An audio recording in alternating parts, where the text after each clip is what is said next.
beri kekuatan, yang mengajar dan menopang.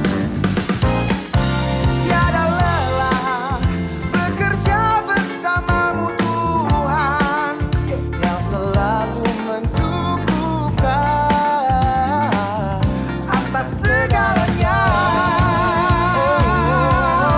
Ratakan tanah bergelombang, timbunlah tanah yang berlubang, menjadi siap dibangun di atas dasar iman. Ratakan tanah bergelombang, timbunlah tanah yang berlubang, menjadi siap dibangun di atas dasar iman. Ku takkan lelah bekerja di ladangnya Tuhan, Roh Kudus yang beri kekuatan, yang mengejar dan menopang. tiada lelah bekerja bersamamu Tuhan, yang selalu mencukupkan atas segalanya. Ratakan tanah bergelombang, timbunlah tanah yang berlubang, menjadi siap dibangun di atas dasar. Shalom Dek United, apa kabar semua yang ada di rumah? Semoga kita semua dalam perlindungan dan penyertaan Tuhan. Dan gak kerasa kita sudah di minggu kedua di bulan Mei. Sebentar lagi kita akan memulai ibadah kita. Mari kita siapkan hati kita dan pikiran kita untuk memuji dan memuliakan nama Tuhan. Sebelum itu, persilakan saya untuk membacakan ayat mingguan kita pada minggu ini dari Mazmur pasal 119 ayat 105. Firman-Mu itu berita bagi kakiku dan terang bagi jalanku. Teman-teman, mari kita berdoa. Tuhan Yesus, terima kasih atas penyertaan-Mu kepada kami ya Tuhan Yesus. Kami bisa memuji memuliakan nama-Mu di sini lagi, kembali bersama-sama lagi. Itu semua berkat dan anugerah-Mu ya Tuhan. Bila kiranya Tuhan Yesus, penyertaan Kau selalu ada pada kami dan Kau membukakan hati kami untuk memuji dan memuliakan-Mu dengan sepenuh hati kami ya Tuhan Yesus. In Jesus' name we pray and we give thanks. Haleluya, amin.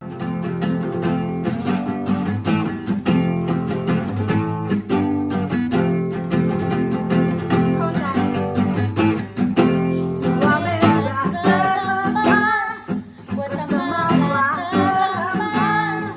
Nama Yesus pemenang, nama Yesus jawaban. Takkan berhenti, berlari sampai akhir. Sudah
teman-teman di Ignited Teens dan juga teman-teman yang lain yang ikut ibadah online bersama-sama dengan kita. Kakak percaya kita semua diberkati Tuhan, dilindungi Tuhan. Tuhan menyertai kita walaupun kita udah hampir setahun lebih kita hidup di masa pandemi, tapi kakak percaya Tuhan Yesus sayang sama kita, Tuhan Yesus pelihara kita. Yuk kita berdoa dulu yuk sebelum kita dengerin firman Tuhan. Tuhan Yesus, terima kasih Tuhan buat kebaikan-Mu. Kami hari ini masih ada, masih kuat, masih sehat. Itu semua hanya karena perlindungan penyertaan-Mu Tuhan, karena pemeliharaan-Mu. Tuhan, pada hari ini Tuhan kami mau mendengarkan firman-Mu Tuhan. Kami mau mengupgrade diri kami Tuhan menjadi seperti apa yang Kau inginkan dalam hidup kami. Terima kasih Tuhan Yesus, biarlah Engkau berbicara kepada kami, biarlah hati kami juga menjadi tanah yang subur sehingga firman-Mu yaitu benih ilahi itu saat disampaikan boleh tertanam dalam hati kami, boleh hidup, bertumbuh dan berbuah lebat. Terima kasih Bapa Surga, terima kasih Tuhan Yesus. Di dalam nama Tuhan Yesus Kristus kami siap mendengarkan firman. Semua kita katakan amin, amin, haleluya. Nah, kakak dikasih tema umum bulan ini adalah upgrade, terutama upgrade diri untuk dunia kerja. Nah, ada beberapa nilai-nilai yang perlu kita pegang sebagai anak-anak Tuhan waktu kita masuk ke dunia kerja. Ya, ini penting banget ya. Nah, sebelumnya kita baca dulu ayat pengantarnya. Yang pertama di Mazmur 119 ayat 105. Oke, kita buka dulu ya, Mazmur 119 ayat 105.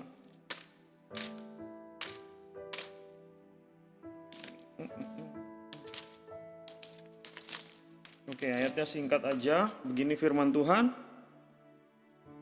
Mazmur 119 ayat 105. Firman-Mu itu pelita bagi kakiku dan terang bagi jalanku. Sekali lagi kita baca. Firman-Mu itu pelita bagi kakiku dan terang bagi jalanku. Ya teman-teman, kalau kita udah mulai masuk di dunia kerja, kita perlu banget firman Tuhan. Karena di dunia kerja itu banyak sekali godaannya, banyak sekali cobaannya. Kadang-kadang memaksa kita untuk hidup di luar firman Tuhan. Gak berkenan lagi sama Tuhan nanti bisa-bisa kita. Kalau kita pakai cara dunia gitu, mengerjakan tugas-tugas kita. Nah, ada salah satu contoh. Ya mungkin tidak, kita kalau belajar tentang Yusuf, mungkin Yusuf kita belum bilang bekerja lah ya. Tapi kita bisa ambil nilai-nilai yang dia pakai, yang dia gunakan, yang dia pegang selama hidupnya. Sampai Tuhan angkat dia menjadi orang kedua yang terhebat, yang tertinggi kuasanya di kerajaan Mesir. Yuk kita belajar sama-sama. Kita buka di Kejadian 37 ayat yang ke-5 sampai ke-8. Nah, di situ kita belajar. Jadi teman-teman, kadang-kadang Tuhan kasih cita-cita yang tinggi dalam hidup kita. Kita waktu mau masuk dunia kerja, kita punya cita-cita yang tinggi, punya pengharapan yang tinggi. Nah, itu nggak salah. Kenapa? Karena memang Tuhan kasih sesuatu yang besar dalam hidup kita. Pertanyaannya, bagaimana kita mengerjakannya nanti mimpi kita ini dengan benar di pekerjaan sesuai dengan apa yang Tuhan kehendaki. Nah, kita mulai ya. Yang pertama itu kita bahas soal Yusuf. Di Kejadian 37 ayat 5 sampai 8. Nah, di situ Yusuf bermimpi. Dia mimpi kalau Yusuf dengan saudara-saudaranya yang ke-11 itu sedang mengikat berkas-berkas gandum, gitu ya. Nah, lalu setelah mereka ikat, ternyata berkas gandumnya Yusuf itu berdiri tegak. Oh, berdiri. Nah, gandum-gandum saudaranya yang ada 11 itu kayak bersujud gitu, kayak tunduk gitu sama gandumnya si Yusuf. Bayangin aja ya. Bayangin aja ya kayak gitu. Wah, marah saudaranya. Kita baca di ayat 8, lalu saudara-saudaranya berkata kepadanya gara-gara mimpi tadi, apakah engkau ingin menjadi raja atas kami? Apakah engkau ingin berkuasa atas kami? Jadi makin bencilah mereka kepadanya karena mimpinya dan karena perkataannya itu. Nah, habis itu lanjut lagi nih. Mimpinya gak cuma sekali, 2 kali. Di ayat 9-11. Ayat 9-11, lalu Yusuf memimpikan pula mimpi yang lain yang diceritakan kepada saudara-saudaranya. Katanya, aku bermimpi pula, tampak matahari, bulan, dan ke-11 bintang sujud menyembah kepadaku. Waduh, tambah kesel saudaranya. Ayat 10 dikatakan, setelah hal ini diceritakannya kepada ayah dan saudara-saudaranya, maka ia ditegur oleh ayahnya. Mimpi apa mimpimu itu? Masakan aku dan ibumu serta saudara-saudaramu sujud menyembah kepadamu sampai ke tanah? Wah. Ya, jadi teman-teman, kalau kalian pas bercita-cita ingin mengerjakan sesuatu, pasti kalian punya mimpi yang tinggi gitu. Misalnya, nanti kakak dulu kan kuliahnya IT gitu ya. Wah, aku pengen jadi seorang IT yang luar biasa gitu, yang bisa bikin program gitu. Wah, pokoknya cita-citanya tinggi lah. Mau bikin software, kerja di perusahaan, kalau bisa Microsoft atau Google gitu ya. Itu cita-cita kakak dulu kayak gitu. Ada aja penghalang-penghalang kita gitu ya, waktu kita dapat mimpi kayak gitu.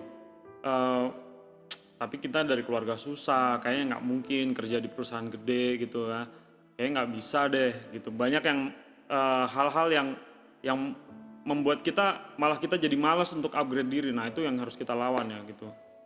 Nah, Yusuf sih dia pelihara mimpi itu, walaupun dia mungkin belum ngerti arti mimpi itu. Nah, teman-teman juga harus pelihara. Kalau Tuhan kasih mimpi yang besar dalam hidup kalian, terutama di dunia kerja, simpan aja dalam hati dulu.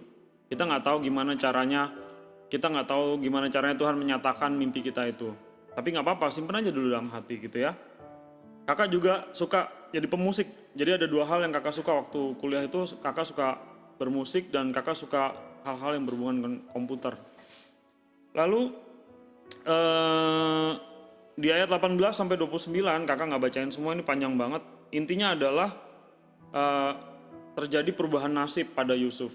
Yusuf itu saking dibencinya sama saudara-saudaranya gara-gara mimpinya gitu ya, yang besar itu, dia sampai ditangkap sama saudara-saudaranya, dimasukin ke sumur yang kering.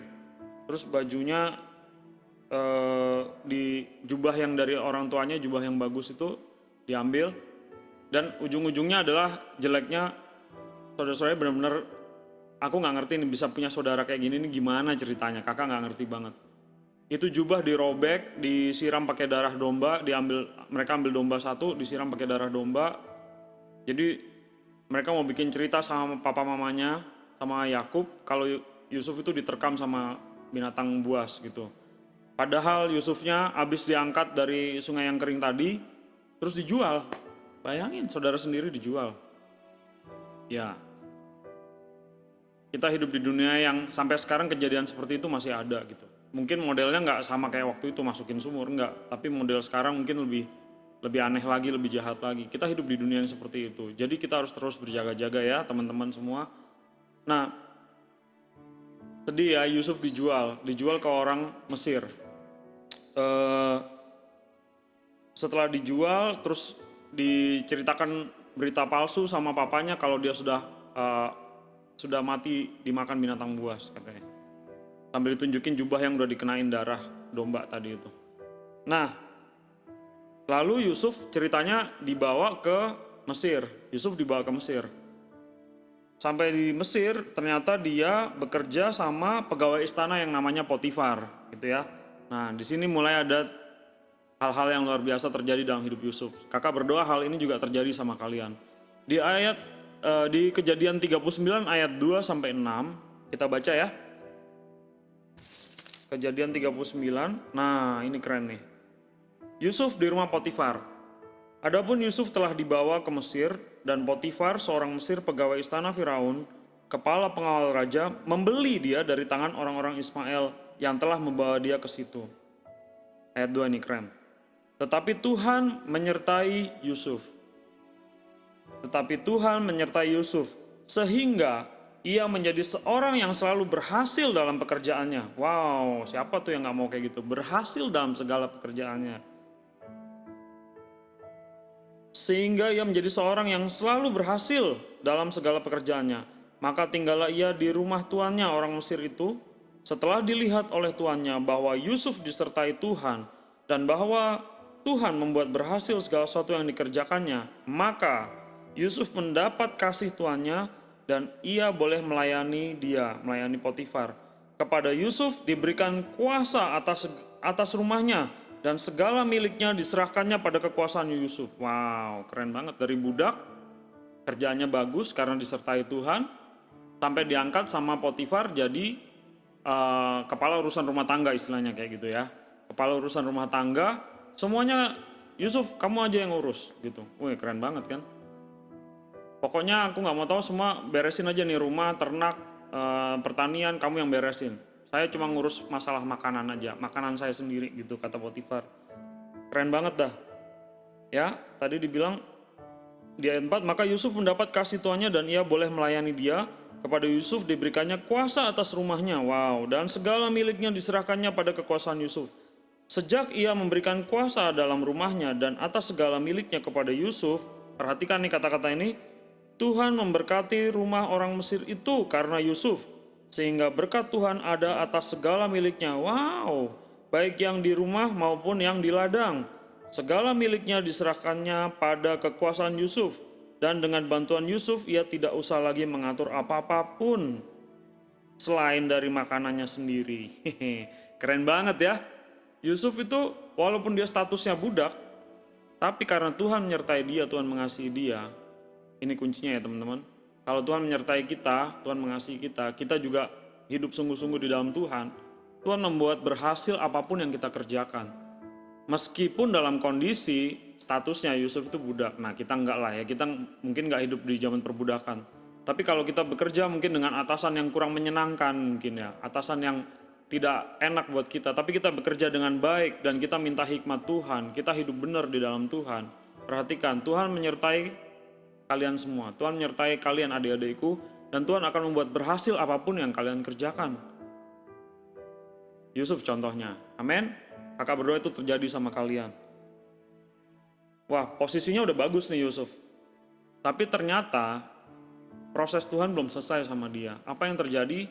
Kita baca terus ya di bagian B-nya ayat yang ke-6. Adapun Yusuf itu manis sikapnya dan elok parasnya. Wow, udah pintar kerjanya, bagus kerjanya. Anaknya ganteng pula, baik, badannya bagus mungkin gitu ya. Six pack mungkin. Pokoknya keren lah Yusuf ini.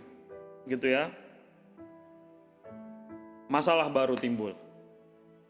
Yusuf digoda oleh istri Potifar. Nah, inilah di dunia kerja kadang-kadang ada godaan. Hal-hal pas kita dalam posisi bagus, kita udah bekerja dengan baik. Ada aja yang mencobai kita. Disinilah kita perlu berpegang pada firman Tuhan. Kita belajar dari ayat yang ke-7 ini sampai ayat yang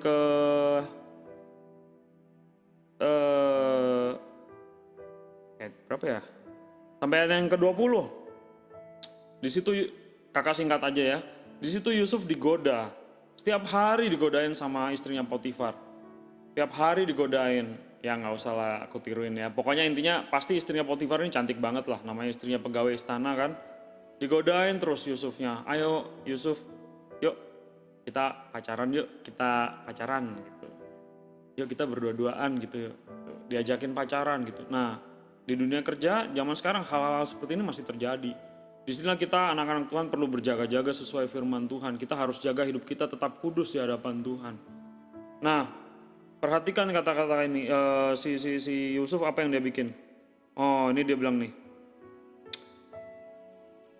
Ayat 8. Tetapi Yusuf menolak dan berkata kepada istri tuannya itu, dengan bantuanku, tuanku itu tidak lagi mengatur apa yang ada di rumah ini. Dan ia telah menyerahkan segala miliknya pada kekuasaanku. Oh, benar ya. Bahkan di rumah ini, ia tidak lebih besar kuasanya daripadaku dan tiada yang tidak diserahkannya kepadaku selain daripada engkau. Sebab engkau istrinya Potifar maksudnya. Bagaimanakah mungkin aku melakukan kejahatan yang besar ini dan berbuat dosa terhadap Allah? Nah, jadi dosa seksual ya. Jadi Yusuf digoda dengan dosa seksual. Mungkin kita punya di pekerjaan mungkin ada godaan-godaan yang lain, mungkin suap, mungkin ya kan, mungkin diiming-imingi hal-hal yang lain. Nanti kamu posisinya baik loh, bagus loh, asal kamu bikin ini, asal kamu kerjain ini, asal kamu ikut saya gitu, asal kamu mau jalan sama saya. Wah banyak banget dah godaan yang bikin kita jauh dari Tuhan, yang nggak berkenan di hadapan Tuhan. Nah itu harus hati-hati teman-teman semua ya. Ingat kata-katanya si Yusuf ini, dia tolak, dia nggak mau. Dia bilang dia nggak mau jatuh dalam dosa, dia nggak mau berbuat dosa di ayat ke-9 itu. Terus di ayat 10, nah ini bagusnya Yusuf. Walaupun dari hari ke hari perempuan itu membujuk Yusuf, Yusuf tidak mendengarkan bujukannya itu untuk tidur di sisinya dan bersetubuh dengan dia. Akhirnya ayat ke-11 sampai ke-20 diceritakan bagaimana Yusuf itu dijebak sama istri Potifar. Dijebak, difitnah, dan ujung-ujungnya ingat ya, kita udah baik-baik nih. Yusuf udah baik-baik kerja, hidup sungguh-sungguh di dalam Tuhan, jaga kekudusan. Malah dijebak dan akhirnya dipenjara. Akhirnya Yusuf dipenjara. Padahal dia udah berusaha, udah kerja yang bagus, diberkati Tuhan, hidup benar, kurang apa lagi coba? Ya, hal ini bisa terjadi dalam hidup kita. Mungkin kita nggak dipenjara, oke lah kita nggak dipenjara. Tapi kita bisa saja difitnah, dijelek-jelekin sama rekan kerja kita karena kita hidup benar. Gitu. Karena kita jaga kekudusan hidup kita, tapi kita harus tetap pegang firman Tuhan. Nah, Tuhan belum selesai urusannya sama Yusuf. Ini yang kita harus belajar. Tuhan belum selesai urusannya sama Yusuf. Dan di ayat 21 dikatakan, di ayat 20 dulu, lalu Yusuf ditangkap oleh tuannya dan dimasukkan ke dalam penjara, tempat tahanan-tahanan raja dikurung. Demikianlah Yusuf dipenjarakan di sana. Tetapi Tuhan menyertai Yusuf, ayat 21, keren banget kan?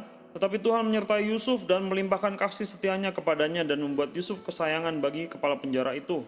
Sebab itu kepala penjara mempercayakan semua tahanan dalam penjara itu kepada Yusuf dan segala pekerjaan yang harus dilakukan di situ dialah yang mengurusnya. Dan kepala penjara tidak mencampuri segala yang dipercayakannya kepada Yusuf karena Tuhan menyertai dia dan apa yang dikerjakannya dibuat Tuhan berhasil. Aku berdoa sekali lagi buat teman-teman semuanya. Aku berdoa supaya kita semua bisa hidup kudus, bisa mendengar suara Tuhan dengan jelas, apa yang menjadi keinginan Tuhan, sehingga apapun yang kita kerjakan dibuat berhasil. Amin. Gitu ya. Walaupun dalam kondisi di penjara, mungkin kita kondisinya lagi susah. Mungkin kita dipecat, walaupun kita udah berusaha kerja yang baik, udah bener, udah baca firman Tuhan, hidup sesuai firman Tuhan. Ujung-ujungnya dipecat juga, misalnya terjadi seperti itu. Tetap setia sama Tuhan. Tuhan, dibilang di ayat 21, tetapi Tuhan menyertai Yusuf. Demikian juga kakak mau bilang, Tuhan menyertai kita semua, adik-adikku. Amin. Nah, singkat cerita, kita lanjutin ya, dia udah di penjara nih. Satu hari, Firaun ada mimpi. Kakak pendekin aja dah, pokoknya dia mimpi dan dia butuh orang yang bisa mengartikan mimpi itu gitu ya. Di Kejadian pasal 41 itu dikatakan. Adik-adik boleh, teman-teman semua boleh baca di situ ya, di Kejadian 41. Ada mimpi dan dia gelisah gitu, ini mimpi apa sih ini, kok aneh banget nih mimpi ini gitu ya. Dan apa yang terjadi di situasi itu, ternyata juru minuman Firaun ingat sama Yusuf yang nolong dia waktu itu. Terus juru minuman tuh bilang, ada yang bisa ngertiin mimpi itu, ada di penjara, dia kerjanya di penjara, soalnya dia tahanan, dia narapidana. Ingat loh, statusnya Yusuf itu udah narapidana. Dan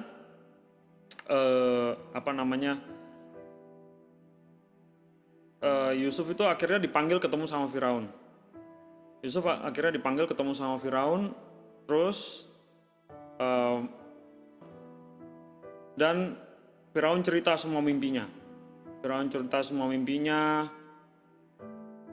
Dan mujizat Tuhan terjadi, Tuhan bicara sama Yusuf, dikasih arti mimpinya gitu. Kita bisa baca di pasal 41 itu dijelasin semua arti mimpinya. Dan waktu ada kesempatan itu, Yusuf tidak bisa mengerti apa arti kesempatan. Dia memanfaatkan kesempatan itu, dia memberikan solusi tentang masalah yang akan terjadi. Jadi kan ceritanya nanti 7 tahun ke depan akan kelimpahan, habis itu 7 tahun ke depan lagi akan ada kelaparan yang berat. Nah, disitulah Yusuf memperoleh hikmat Tuhan, dia pakai hikmat Tuhan, dia kasih solusi ini ya. Di ayat yang ke 33 sampai 36. Oleh sebab itu baiklah tuanku Firaun mencari seorang yang berakal budi dan bijaksana dan mengangkatnya menjadi kuasa atas tanah Mesir. Baiklah juga tuanku Firaun berbuat begini, yakni menempatkan penilik-penilik atas negeri ini, dan dalam ke-7 tahun kelimpahan itu memungut 1/5 hasil tanah Mesir. Mereka harus mengumpulkan segala bahan makanan dalam tahun-tahun yang baik yang akan datang ini, dan di bawah kuasa tuanku Firaun menimbun gandum di kota-kota sebagai bahan makanan serta menyimpannya. Demikianlah segala bahan makanan itu menjadi persediaan untuk negeri ini dalam ke-7 tahun kelaparan yang akan terjadi di tanah Mesir, supaya negeri ini jangan binasa karena kelaparan itu. Wah, itu ya luar biasa. Jadi Yusuf habis dia dapat mimpi, dia jelasin tadi ya, arti mimpi itu, dia juga kasih solusinya gitu. Apa yang terjadi depan, apa yang harus dilakukan. Di ayat yang ke-30 sampai 36 Yusuf kasih solusinya. Nah, apa yang terjadi? Disinilah waktunya Tuhan mengangkat Yusuf. Promosi datangnya dari Tuhan. Amin. Jadi teman-teman, kalau kita bekerja yang baik, kita bekerja sesuai firman Tuhan, kita jaga hidup kita sesuai firman Tuhan, hidup benar di dalam Tuhan, mungkin kita ada kesulitan-kesulitan waktu kita kerja nanti. Percaya deh, kakak juga ngalamin kok. Tapi Tuhan pasti membela kita, amin. Tuhan pasti membela kita. Dan yang terakhir, di ujung-ujung dari perjalanan, istilahnya kalau boleh dibilang perjalanan karir ya, Yusuf itu karirnya justru memuncak dari yang posisinya narapidana, rendah banget. Tiba-tiba menjadi orang kedua penguasa di Mesir. Jadi ini Firaun, dia di bawahnya cuma 1 tingkat. Keren kan? Jadi orang nomor 2 di Mesir. Kita baca ya, di ayat yang ke-37 sampai 46. Wah, aku nggak baca semuanya deh. Di situ judulnya aja udah keren. Yusuf di Mesir sebagai penguasa. Wow, dari narapidana pindah posisinya jadi penguasa nomor 2. Terus Firaun ngomong begini, usul itu dipandang baik oleh Firaun, ayat 37 ya, dan oleh semua pegawainya. Lalu berkatalah Firaun kepada para pegawainya, mungkinkah kita mendapat orang seperti ini, seorang yang penuh dengan roh Allah? Kata Firaun kepada Yusuf, oleh karena Allah telah memberitahukan semuanya ini kepadamu, tidaklah ada orang yang demikian berakal budi dan bijaksana seperti engkau. Engkaulah, Yusuf maksudnya ya, engkaulah Yusuf menjadi kuasa atas istanaku, dan kepada perintahmu seluruh rakyatku akan taat. Hanya tahta inilah kelebihanku daripadamu. Selanjutnya Firaun berkata kepada Yusuf, dengan ini aku melantik engkau menjadi kuasa atas seluruh tanah Mesir. Sesudah itu Firaun menanggalkan cincin meterainya dari jarinya dan mengenakannya pada jari Yusuf. Dipakaikannya lah kepada Yusuf pakaian daripada kain halus dan digantungkannya kalung emas pada lehernya. Lalu Firaun menyuruh menaikkan Yusuf dalam keretanya yang kedua dan berserulah orang di hadapan Yusuf, hormat! Demikianlah Yusuf dilantik oleh Firaun menjadi kuasa atas seluruh tanah Mesir. Berkatalah Firaun kepada Yusuf, akulah Firaun, tetapi dengan tidak setahumu, seorang pun tidak boleh bergerak di seluruh tanah Mesir. Lalu Firaun menamai Yusuf Safnat Paaneah, serta memberikan Asnat anak Potifera imam di On, kepadanya menjadi istrinya. Demikianlah Yusuf muncul sebagai kuasa atas seluruh tanah Mesir. Ya, Tuhan kalau mau angkat dia nggak ada yang bisa halangin gitu. Jadi yang penting adalah, balik lagi teman-teman, kakak mau ingatin, salah satu yang harus di-upgrade adalah selain skill ya. Kita perlu skill memang, kita perlu belajar tentang segala sesuatu. Tapi ya, salah satu yang perlu di-upgrade adalah attitude kita. Sikap kita terhadap situasi, kita harus belajar supaya kita tetap berjaga-jaga atas hidup kita sesuai firman Tuhan. Kita nggak jatuh dalam godaan, kita nggak tidak membalas. Kalau ada orang jahat sama kita tidak membalas. Tapi kita punya attitude yang baik. Percayalah, tiba-tiba orang yang tadinya narapidana itu Tuhan angkat jadi orang nomor 2 yang berkuasa di tanah Mesir. Aku berdoa, kakak berdoa, supaya teman-teman di The Ignited Teens ini mengalami mujizat yang sama seperti Tuhan. Tuhan angkat dengan luar biasa. Tapi kalian harus belajar hidup sesuai dengan firman Tuhan. Jangan melanggar firman Tuhan. Jangan berzina. Jangan pacaran dengan orang yang tidak benar. Ya kan? Jangan terima suap. Bekerja sesuai dengan yang menjadi tanggung jawab kalian dengan baik, dengan bertanggung jawab, dan sesuai firman Tuhan.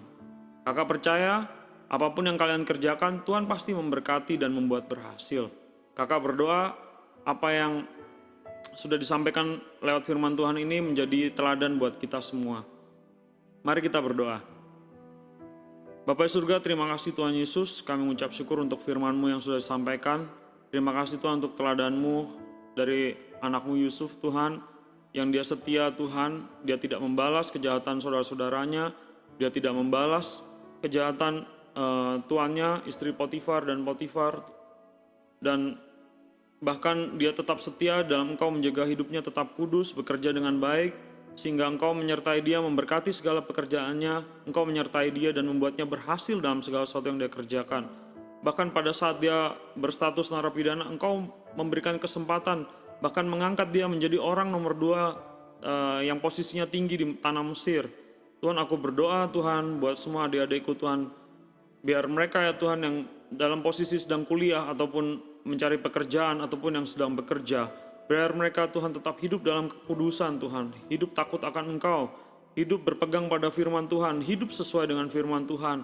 Aku percaya Tuhan pada suatu hari nanti Tuhan, kalau mereka tetap setia kepadamu, tetap hidup sesuai dengan firman-Mu, Engkau secara tiba-tiba Tuhan akan mengangkat mereka menjadi orang-orang yang luar biasa, menjadi orang-orang yang kenamaan Tuhan, menjadi kesaksian hidup, di mana orang percaya bahwa Tuhan kita, Tuhan Yesus Kristus itu ada di dalam hidup kita, dan menjadi kesaksian banyak orang. Bahkan Tuhan, lewat hidup kami Tuhan, bukan hanya soal pekerjaan saja Tuhan, tapi banyak orang yang diselamatkan lewat hidup kami.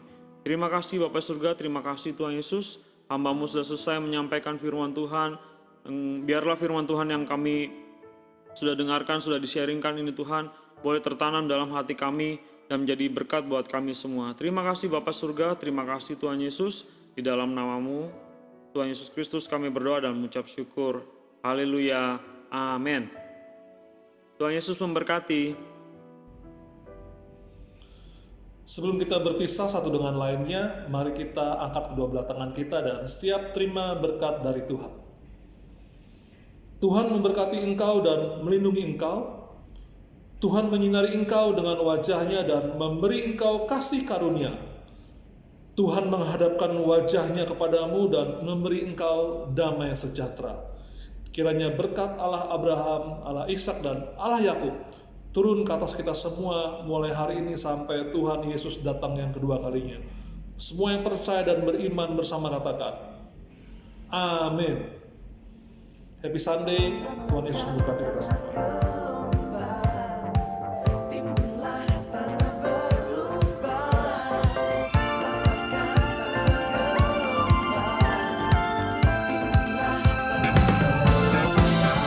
Jangan lelah bekerja di ladangnya Tuhan, Roh Kudus yang beri kekuatan, yang mengajar dan menopang.